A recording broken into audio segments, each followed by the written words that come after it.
nyaya yepabonde it's your right. Unotofanira kutogara uchisevhisa kana kusevhiswa. Unosangana nemukwashaka asi kuona kuti ndiwe imari sorry zvinhu zvaakunyadzisa ngatidzidzei kushanda. Ana kubhadhara 1 2 akutokuita ane STI.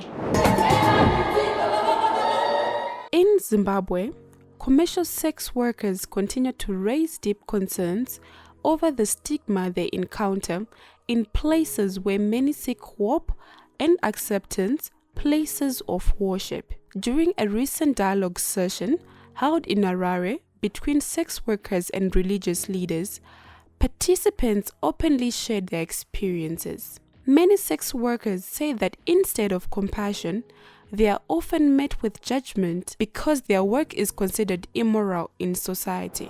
Inini hangu takazvimirira sema-sex worker. Kuchechi, vanhu tiri pano munogona kutambira muchiti kuchechi kwedu tinotambira munhu wese. Asi kana tazoenda kuchechi uku, unotongwa vanhu vari pachiwanzi mavaona kana chinyaya kana ukaenda kuchechi yekuarea yaunoraramira. Wanzi mavaona here chenjerai maimfundisi. Amfundisi vanoenda ndobasa ravo irorero. Saka iwe ukazonzwa uchinzi iwewe watotonda mboti kana mboenda kunonamata, wobva wanzi atozotora mufundisi. Uchazodzokera here mangwana? Handichatodzokeri bvonza kuti ndakutosvika ndakutora mufundisi. Apo ndatotendeukawo nemoyo wangu totorega ndimbononamatawo Mwari, but ndatosvikorundurwa kuchechi kuya. Saka handichatombodzokeri nokuti ndakuti kanditora mufundisi. Saka nyaya yekunzi munotambirwa kuchechi ka inotaurika tichingotaurwa murodhi tichifamba kana kuti patiri kuparidzirwa. Asi tikazoenda panzvimbo zvakadara zvikuti. Inini ndingangoti there is a big change. Zveshuwa kudhara kutaura chokwadi waiti ukasvika ndonenge tori wedi vangatotsvaga vhesi riri kutaura nezveupombwe mubhaibheri rotove iroro richaparidzwa iroro.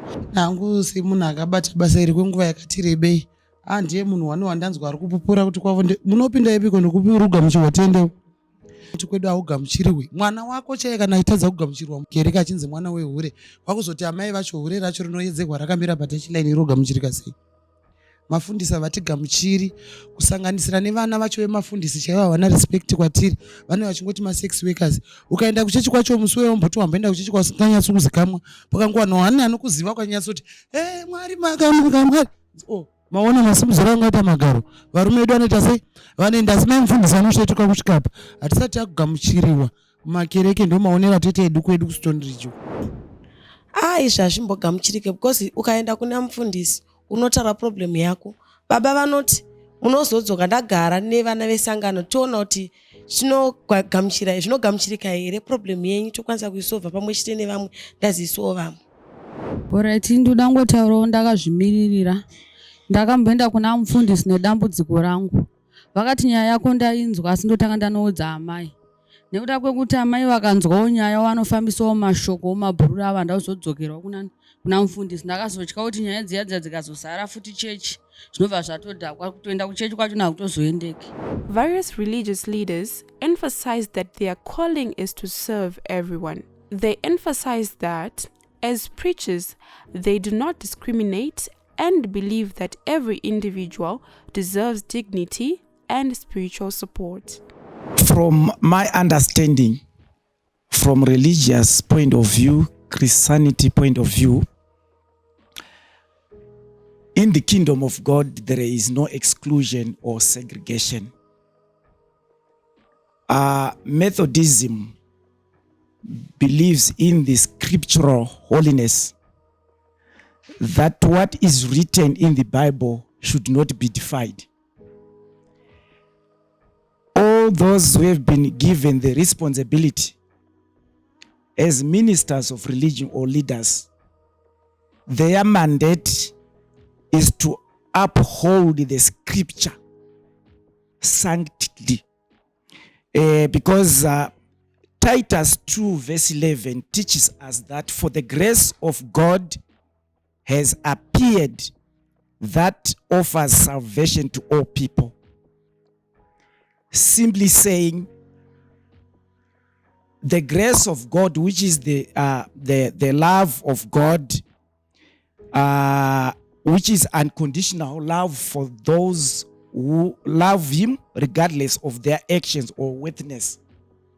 Everybody has got the right to be part of the family of God, to be included in the church, because religion or religious life is the right of everybody.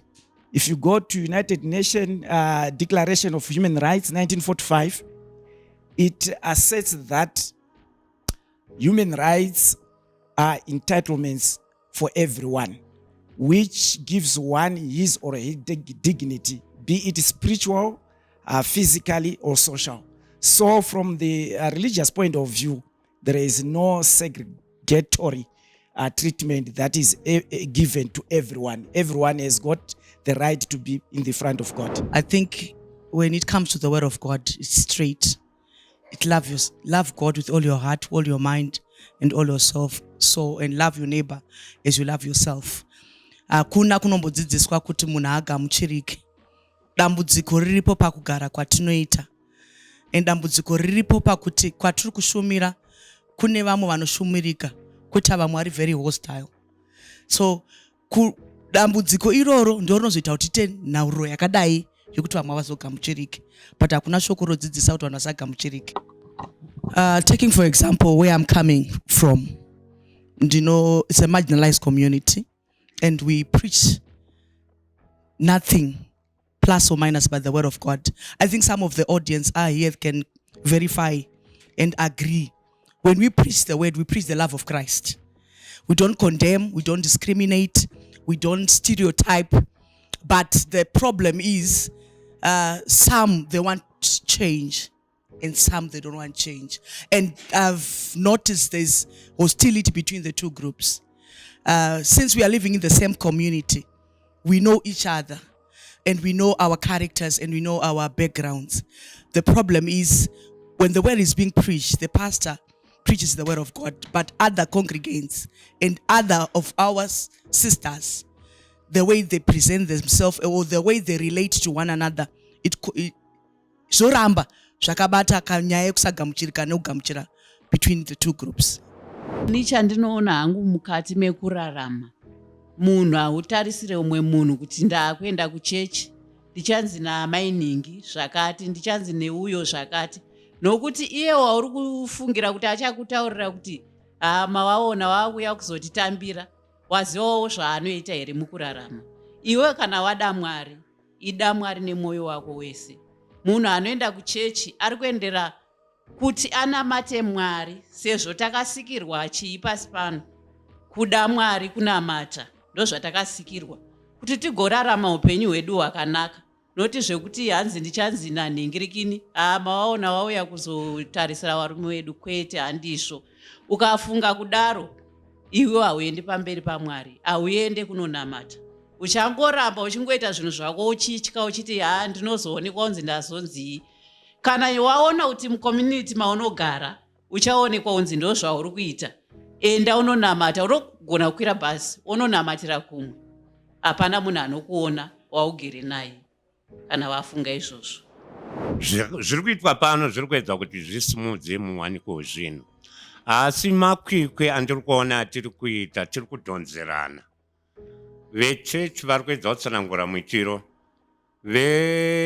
vechidiki vava vari kutaura muitiro. Saka panenge pachiri kungoti dhonzerane, asi hatiedzei kuramba tinavo tichitaudzana navo, zvichaita. Pamunoona vanhu vanoita basa irori, mune zita ramuri kuvaperere kuti nzenza, nekuti tatongoti uyu here uyu anoenda kotengesa muiri, kana kuti uyu mwana wenzenza uyu. Culturally zvinoafekta sei mai vari kuita basa iroro, kana kuti mwana ana mai vari kuita izvozvo? Idambudziko rakakurisa kuva nemwana wavo. Mwana wavo kana ndiye anopinda dambudziko rinonyanya mukunzwa sematauro anga vaita vachiti ivo. Kana abuda asiya mwana, uyo ndaona ane mwana muduku, manheru kana woenda ane nguva yanomuvaraidza omusiya woenda kutandara, woita zvaanoita. Saka tiri ndo zvataedza kutaura, tinomboedza kutaura navo vana vechechiwo vachibatsira. Ini sezinata ndinovabatsira zvakanakisa. asi vo vanotivo kwatitisi kudiwa sekuri togona kudzokera mushure tokuita asi nzara ndinotinetse pakusaita zvakanaka. But stigma is not the only hardship sex workers face. Many endure violence, exploitation, and emotional trauma in their line of work. Marights edu tinotomaziya asi ari kumpunyikidzwa manje marights edu vanga vave mutemo chaiwo vanotouya vachitiharasa kumatouchline kwatinenge tiri ototi sunga kuti hande mafamba maenda kuchikona autotiwo ndipo kuti ndikusiye iwo nekusada kuti uende kunovharirwa vana vanenge vari kumba vachida kudya pautongoita dhiri raari kuda naye ende zvemunhu asina kubhadhara munongozivawo kuti zvinenge zvisina kutombomira musha. Mapurisa ndiwo mamwe ari kutotivhiringidza anouya patinondishandira andoziva kuti pakati panogara vasikana anotouya futi achititorera futi mari saka pakashata.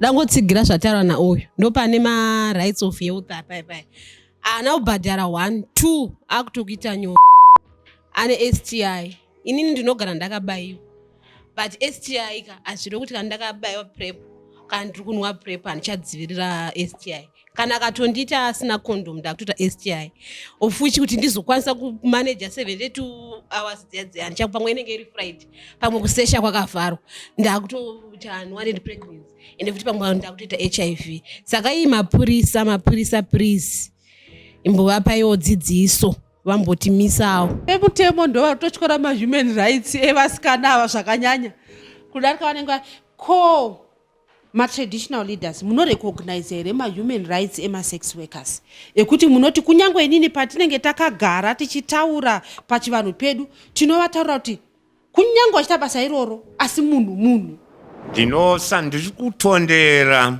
vachinzi kuvasikana ivava ndichatondera kuti ndopi kana vamwe vacho here asi ndakangozvinzwa zvichingotaurwa kuti aiko pakauya mwana akasvika kutorerwa kubirwa foni pajekerere achibva anzi mwana uyu aba foni hamusi kumuona here zvaakapfeka izvi. Saka mwana uyu anzi aba foni muri kuona here zvaakapfeka. Vanhu ndokuti hazvina mhosva ndichibva ndati aiwa madi imimi zvamanga muri padyo tora mwana nemunhu iye tabatsira angaimba habveri kutomutorera mazvona. Vanhu vanoramba zvechokwadi kubatsira zvinhu zvakadaro. Ini ndakatonzi aiwe mudhara regera siyana zvakadaro akapfeka kamini anongobatwa akadaro ndikati unonyepa iwe haugoni untaura zvinhu zvakadaro. Kufamba kunoita vana harisi dambudziko roti ungandiudze kuti hazviite zvinhu zvakakuti angarohwa pamberi penyu mani. Saka ndakakundikawo simba semunhu sasiona zviri nani ndaitoda kutorwa nawo vechikomana ivavo kuti muri kutaura serizvo. Saka nyaya yekubatsira hayo vana kwandiri vasikana kana varwarawo isu tinobatsirawo hedu izvozvo tichiti inwaiwo hako izvi unoita nani vachitoita nani zvechokwadi hatidzokere mushure pabasa iroro totobatsira zvine simba zvokuti They stress that this is not a profession they chose out of desire, but one driven by economic survival. For many, it is the only way to provide food, shelter, and education for their children. Kuti tipinde muchibasa ichi, tanga timbori married. Takarora tiri vana vadiki munongoziva varume vasati vaziva joy, vasati vaziva kuita sei, vatangosiwa. Ndobva tatanga kushanda senge inini ndotaura hangu riri side rangu ndatanga kushanda mumapurasi ndakarwadziwa nemugwazi wofodya waindirwadza saka patazongouyawo patangoonawo shamwari yandakaona ndobva yanditi iwe uku hakuna chitupa uku hakuna chinodiwa unongodiwa iwewe nedressing yako kugona kupfeka nekugona kungobvunza kuti imari wongoti dola zvatoita mangwana mfumo wakanaka ndombodai ndorwadziwa ndogara ndowana boyfriend ndobva ndatoroorwa because zvezvindinetsa boyfriend yachauya nemari futi yakudzokera futi kutachiraini kwandakabva futi mumwe wangu kusenotoya nemari mainhana nezuro takairowa ishi oraiti ndobva ndazonyatsoona kuti aiwa zvemba hazvichaite bheta ndingogara ndienda hangu ikoko nekuti ndakarwadziwa nemarriage murume wangu aienda ikoko saka ndakaona kunge ikoko ndokakaita sei kwakanaka nekuti kune quickman haisi yeziya tinozosangana hedu neriski ratosangana naro. Asi pamwe pacho kana zvakadzoro kana tichiti zvakadzoro aiwa kana kusecha nekusecha totombosechawo ma3 waya because inenge yawanika tombogwamurwa mari yangu ndoti aiwa ndambotora mari yako ini chichi wozowanawo umwe futi akangwari kuti unogona kugadzirwa. Problem yake yakaitika pane vamwe vedu munongoziva kubasa kwauduku kwako unogona kunonzi short time $5 kune vanoti tinodhura asi kune dzimwe nzvimbo vatotoita mapondo. Saka iwe dzimwe ndaona mashoti angu maviri handiti ndaona $4 ndida kukanda zvaundi yangu ye$4 handiti $3 kumba kwangu kwana kunana chekudya. Saka pa$4 ndizobhalansa kuti nditi kuraundi nekuti vana vadye ndokundikana. Saka ndizokwanisa kuenda mberi neraundi. Ndozoti pamabhizinesi apa kuti tikapiwa mari dzemasati kuti tiite mabhizinesi ndoni pane ngakundikana bhozi kunhu kwatinoshandira ukoko musafungize kuti kuda vanhu vanenge variko kunotorwadza bhozi kune mariski akawanda zvokuti munhu izvezvo katomudza kuti ndine $50 ndanohodha madomasi anoenda achimhanya nokuti kunorwadza.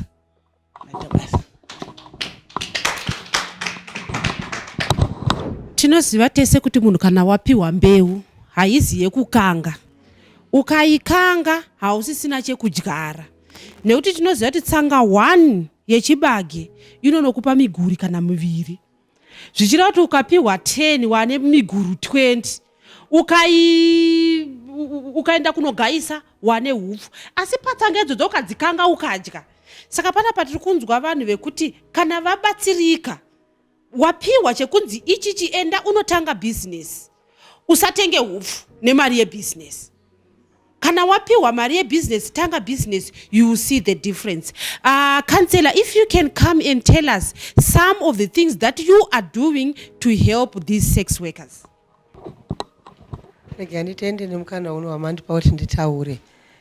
Kwedu kuchitungwisa tine ma-sex worker akawanda ari kuita ma-projects. Izvozvi tine imwe inonzi Tanganyika training inotraina vanhu makosi akasiyana.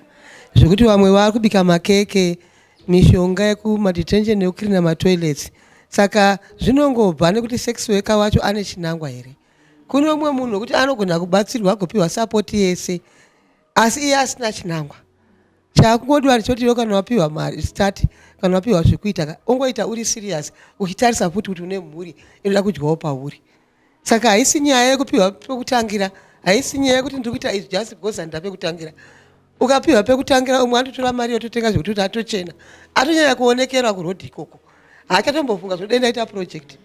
Saka nyaya iripo ndiri tinofanira kuita serious because vazhinji vacho munenge muine vana ozwa kuti nditora mai vanotoda kuti nditoprovide something kuwana vangu.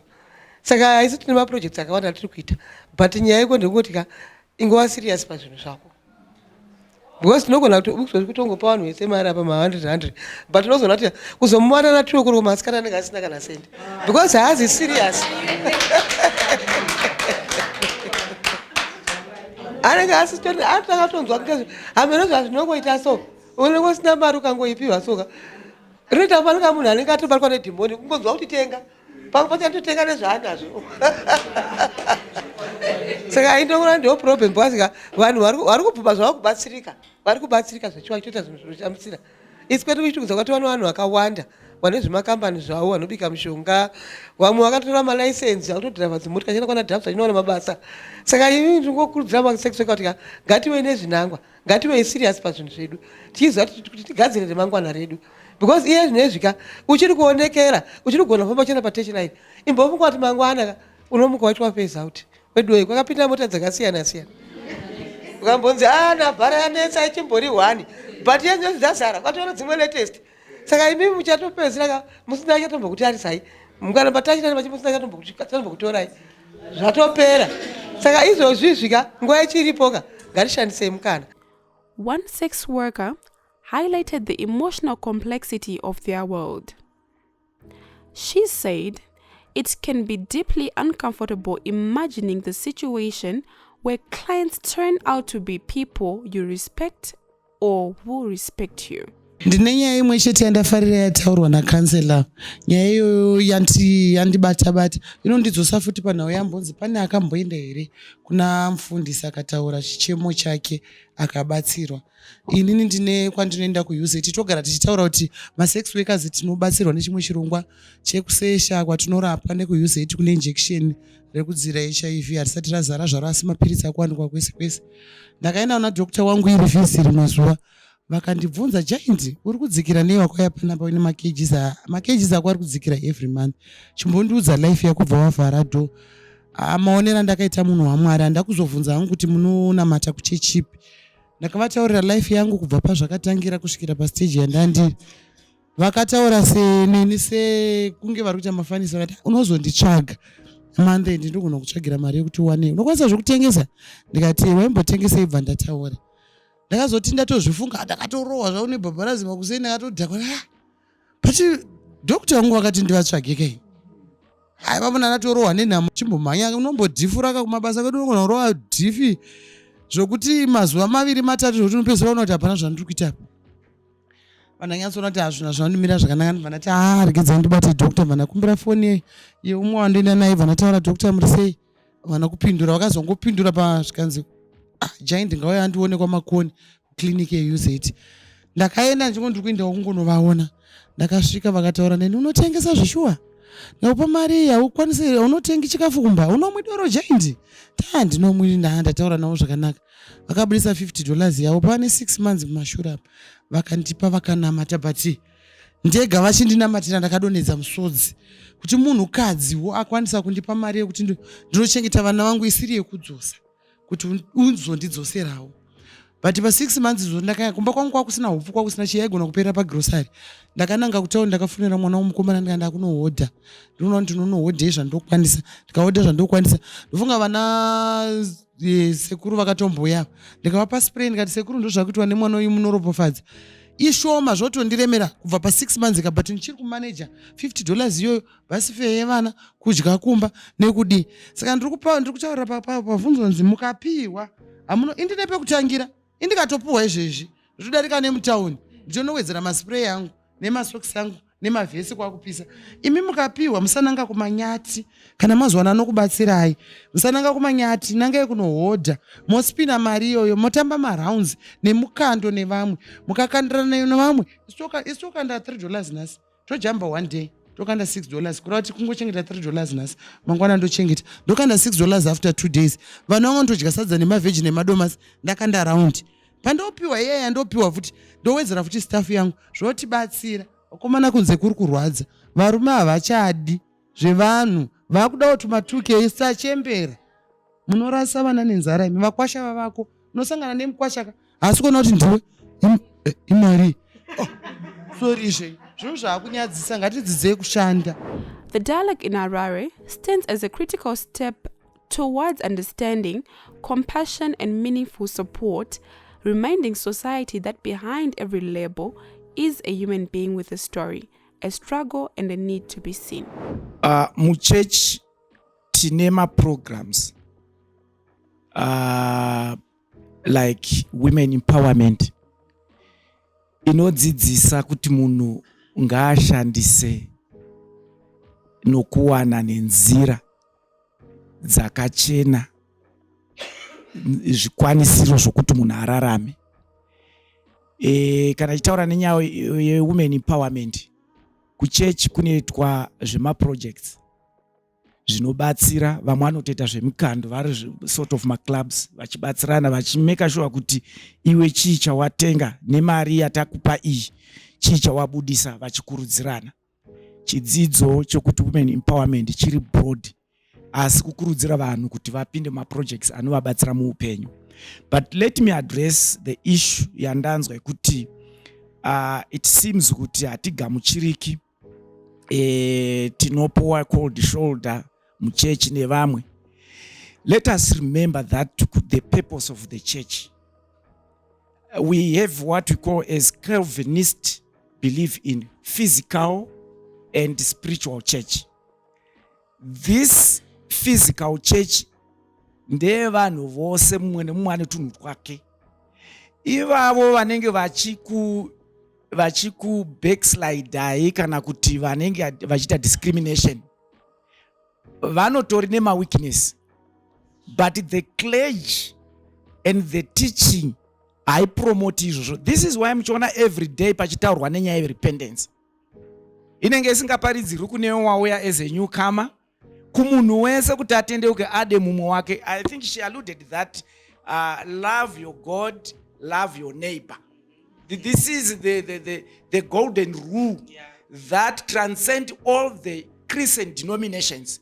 Apanova ne pinnacle of our teaching.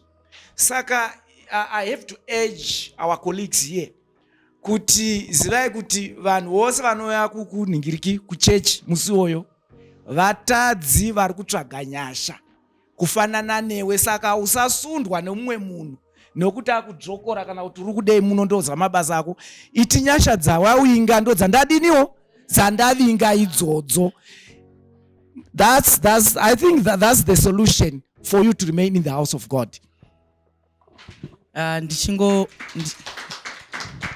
Ndichida kubetseredza pataurwa na prof ndepekuti pane vasikana vananzwa vachitaura hatiendere vanhu kuchechi, toendera Mwari. Number 1. And poverty, it's a state of mind.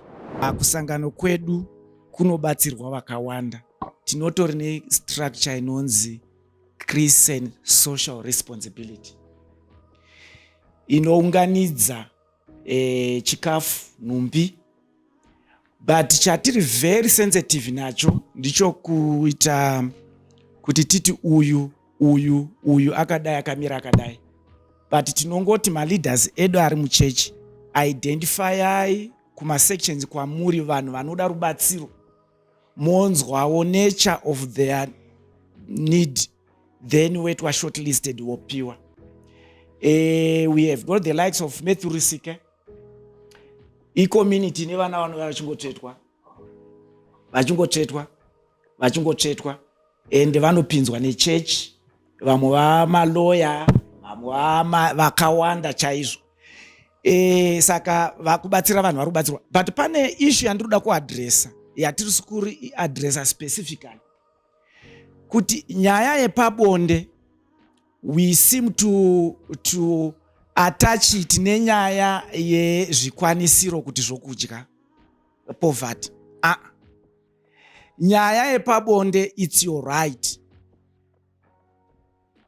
Unotofanira kutogara uchisevhisa kana kusevhiswa. Ndizvoka? It's your right. Ndizvoka? It is your right. Iyoyo kada ruviri rutatu, it is your right. Zvoenda nesimba rako. Saka tikatarisa kuMaslow's hierarchy of needs, inotiudza kuti pabottom up chinodiwa nemunhu kana akazvishaya pfungwa dzake dzinovhiringika. Anoda chokudya, anoda pokurara, anoda sex. These are fundamentals. But you'll find that yambotaurwa nevamwe kuti vamwe vanenge vanazvo, haisi nyaya yekuenda kutachira inokuti havana. Is to address that need. Mwari vakatisika vachiziva kuti munhu, you need to satisfy that ego.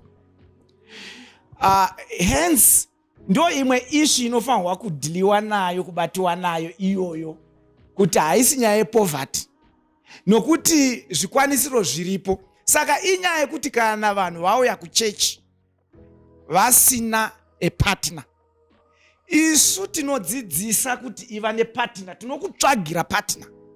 Zvechokwadi indoda kutaura chokwadi, imwe haisi nyaya yekuti munhu anoshaya. Do you know kuti vanhu vari muprofession iyoyo vanotodarika baba namai vanotemukira kubasa, profession zvatinoziva izvi, vachitotadza kuendesa vana kuchikoro. Vachiendesa vanhu kui vana vane maresources, but inyaya yokuadressa the sexual drive.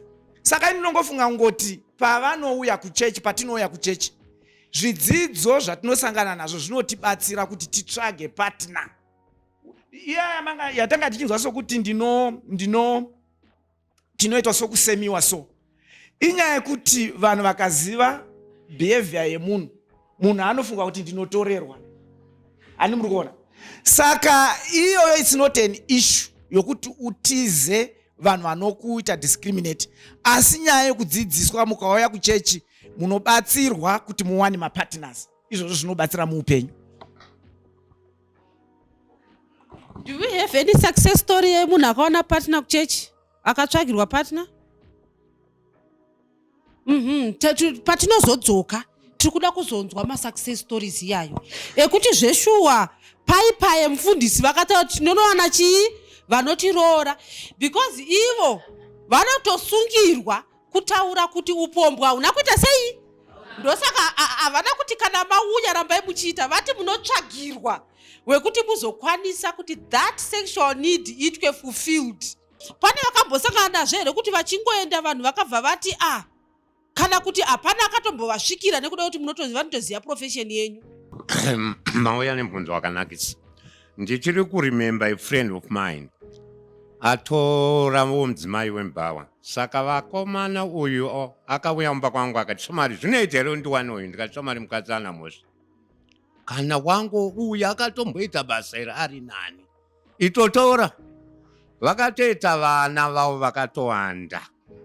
Ndanengo hangu ndisingaona naye, asi handi ega, ndine vazhinji vandakaedza kudaro. Vachivatora vakatoita dzimba dzavo vakavana vakachata vamwe. Kunesu tine atinoti ma-men's program atinodzidzisa kubva kuvadiki nekuvakuru. Dzidziso yedu inongoti moyo muti unomera paunoda. Then kana madanana munozoya kucounseling, premarital counseling. Ndo zvatinoita tovadzidzisa. And premarital counseling tinovhunza munhu nemunhu anodeclare upenyu hwake kuti wakafamba sei, wakambodanana naningi here naningi, tiudze wakafambidzana nawo, une mhuri here, unodini, kuitira kuti kana vanhu vadeclare vatodanana, kana zvozonobuda uko haazoti wakandinyepera, anongoda munhu sezvaari. Saka tine ma-success stories emhuri dzakadaro dzakamira dzakadaro. Saka kuna Mwari kunoshamisa, kuna Mwari kwakanaka, kuna Mwari unowana ma-opportunities akawanda, and you begin a new life. Inini pane zvizhinji zvandadzidza nhasi zvandapinda munomu ndisingazivi. Ndinotarisira kuti kunyange nesuwo pane zvizhinji zvatadzidza. Toda kukutendai kuuya kwamaita.